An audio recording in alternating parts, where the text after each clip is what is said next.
Əgər sizin evinizdə cem və ya mürəbbə varsa, mütləq amma mütləq bu piroqu hazırlayın. Çox dadlı və möhtəşəm alındı. Yaddaşa verin ki, siz də hazırlayın. Keçək hazırlanma qaydasına. Bizə lazım olacaq 3 ədəd yumurta, 1 stəkan şəkər tozu. Və üzərinə 400 qram ərinmiş kərə yağı əlavə edirik. Üzərinə 5 və ya 6 yemək qaşığı da xamı əlavə edib qarışdırırıq. Və qarışdırdıqdan sonra üzərinə 1 paket qabartma tozu, 1 paket vanil və 700 qram da un əlavə edib əlimizlə umaç hazırlayırıq. Bu piroqun xəmirini yoğurmağa ehtiyac yoxdur. Sadəcə olaraq əlimizlə ovub umaç hazırlayırıq.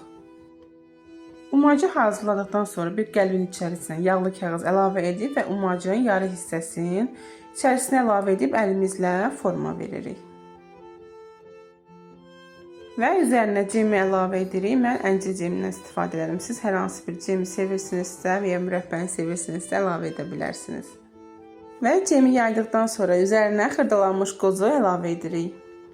Və sonda üzərinə qalan umacı da əlavə edirik. Üzərinə də biraz xırdalanmış qoz əlavə edib sobada 190 dərəcədə 20-25 dəqiqə üzəri qızarana qədər bişiririk.